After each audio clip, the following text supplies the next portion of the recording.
Here's an action movie that introduces history and crosses paths with native people. So buckle up and let's fly to Philippines.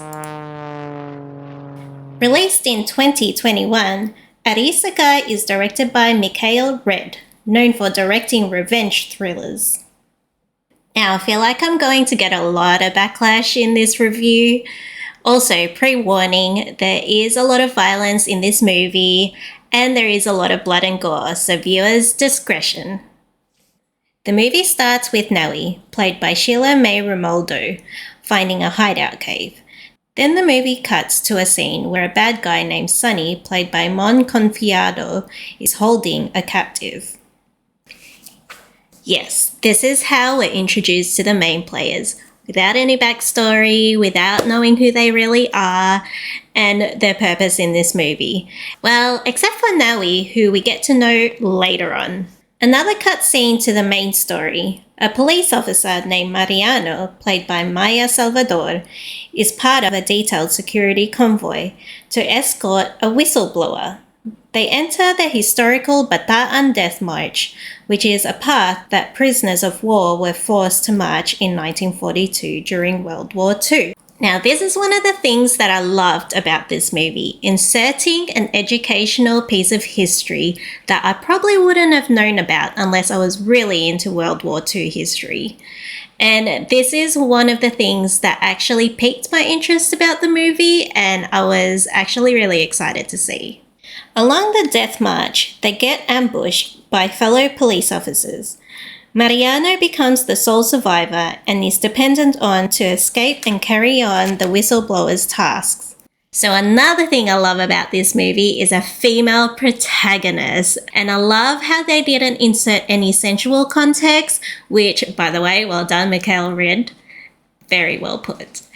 Mariano frantically flees when the killers come back, led by Sunny. And so the hunt is on with the henchmen, played by Art Acuna, Kiel Rodriguez, and Michael Roy Jornales, through the Bataan Mariviles forest. Mariano crosses paths with Naui by the river and cautiously try to communicate with each other, but is short-lived when Sunny's hitman spots them and attacks. Mariano manages to counterattack, also protecting Naui. Unconscious with more bullet holes, Naui takes Mariano back to her home, where their family helps nurse her back to health. Now, the third and final thing I loved about this movie is the native family. It's great to see how there's still people out there who live like how their ancestors did and not be influenced by modern day. Although there are very few of them left, I'm still glad to see that the culture is still in existence. With the help of Naui, Mariano continues on with her journey, but stops and returns when Naui's home goes up in flames. They discover the whole family is murdered by Sunny.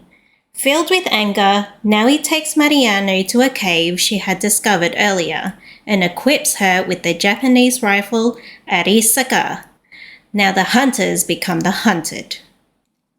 Now, where do I start? Well, I did forget to mention there are flashback scenes of Mariano encountering Sunny when he tried to recruit her previously, which then shows a little bit of character of Mariano. Although I think the movie itself throughout the whole story shows what kind of character Mariano is anyway. Therefore, I don't think they needed the flashback scenes, so scratch that. Now, I feel like there's a lot of holes in the story if you were just to watch the movie itself without having to read the details through Google.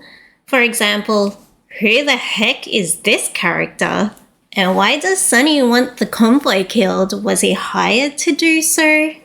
And with the flashback scenes, how did Mariano get away from Sunny unharmed? I mean, Sunny is always about no witnesses left behind. And also, if Mariano was a law-abiding citizen, why didn't she report Sunny in the first place? Well, I guess then the movie wouldn't be in existence, but still. And finally, why does the convoy need to go through Bataan? I mean, Manila is pretty far if that's where their end goal is. Which then brings me back to my first question, who the heck is this character?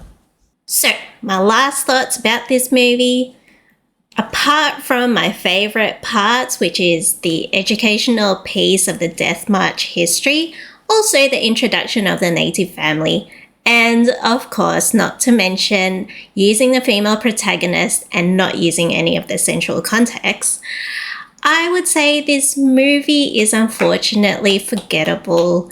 Unless you're really bored, this is a movie that you could watch, but I probably wouldn't rush off to watch it again the second time. Sorry. So, if you've watched Arisaka before, comment below, let me know what you think of the movie. You don't have to agree with me. Also, if you want me to keep recommending you movies to watch, hit the like button and also subscribe to keep up to date with the videos that I upload that I try to every week. So until next time,